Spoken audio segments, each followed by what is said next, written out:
Assalamualaikum warahmatullahi wabarakatuh. Perkenalkan, nama saya Indah Sari dari Prodi Pendidikan Bahasa dan Sastra Universitas Muria Kudus.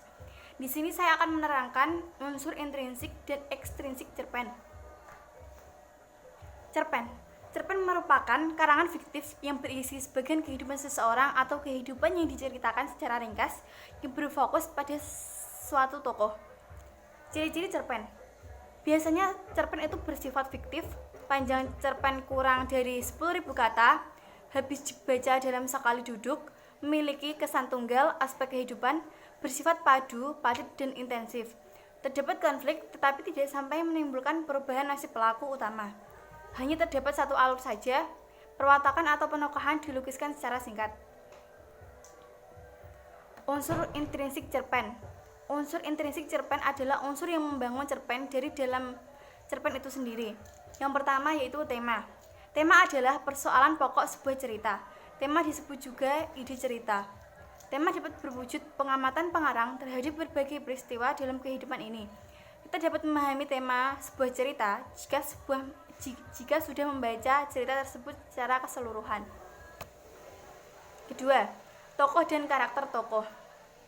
Pemeran atau orang yang memerankan tokoh, ada 3 tokoh yaitu 1. Tokoh protagonis. Tokoh protagonis merupakan tokoh yang biasanya bersifat baik. Kedua, tokoh antagonis. Tokoh antagonis merupakan tokoh yang biasanya berperilaku jahat.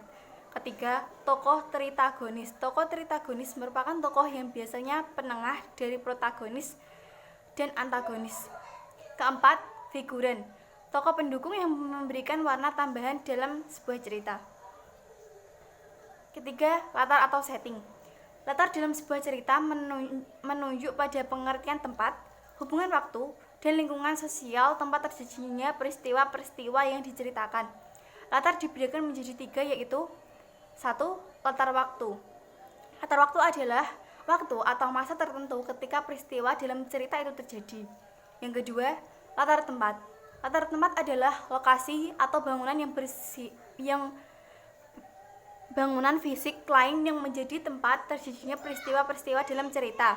Ketiga, latar suasana. Latar suasana adalah salah satu unsur intrinsik yang berkaitan dengan keadaan psikologis yang timbul dengan sendirinya bersama dengan jalan cerita. Hal ini berlangsung dengan penggambaran suasana, misalnya seperti haru, sedih, gembira, tegang, dan lain-lain. 4. Alur atau plot. Alur adalah urutan jalan cerita dalam cerpen yang disampaikan oleh penulis, berupa tahapan-tahapan yang disampaikan oleh penulis, diantaranya tahap perkenalan, tahap penanjakan, tahap klimaks, antiklimaks, dan tahap penyelesaian. Jenis alur dibagi menjadi 3 yaitu alur maju, alur mundur, dan alur campuran. Yang kelima adalah sudut pandang atau point of view. Sudut pandang adalah visi pengarang dalam memandang suatu peristiwa dalam cerita. Ada beberapa macam sudut pandang, diantaranya 1. Sudut pandang orang pertama. Sudut pandang orang pertama ini dibagi 2. Sudut pandang orang pertama atau tokoh utama.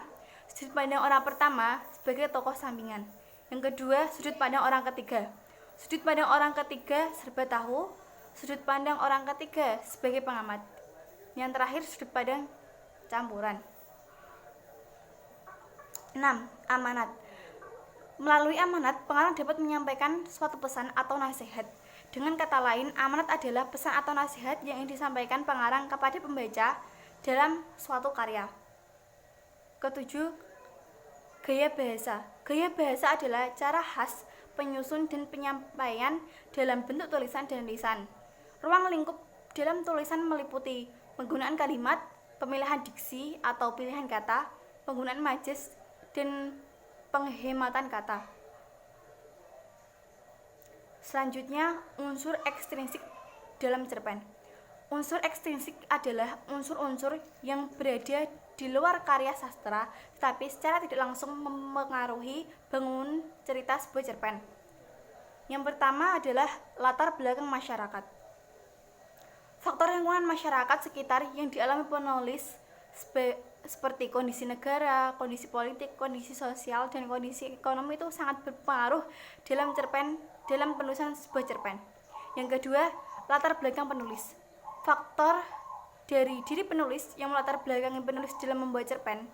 Latar belakang penulis terdiri dari beberapa faktor, diantaranya sejarah hidup penulis, kondisi psikologis, dan aliran sastra si penulis. Yang terakhir adalah nilai atau norma di masyarakat. Nilai atau norma yang berlaku di masyarakat juga merupakan unsur ekstrinsik cerpen yang mempengaruhi proses penciptaan sebuah cerita pendek. Seringkali nilai atau norma tersebut melatar belakangi pembuatan satu cerpen. Di antaranya adalah nilai agama, nilai sosial, nilai moral, dan nilai budaya. Hanya itu yang dapat saya sampaikan. Terima kasih, semoga bermanfaat, dan wassalamualaikum warahmatullahi wabarakatuh.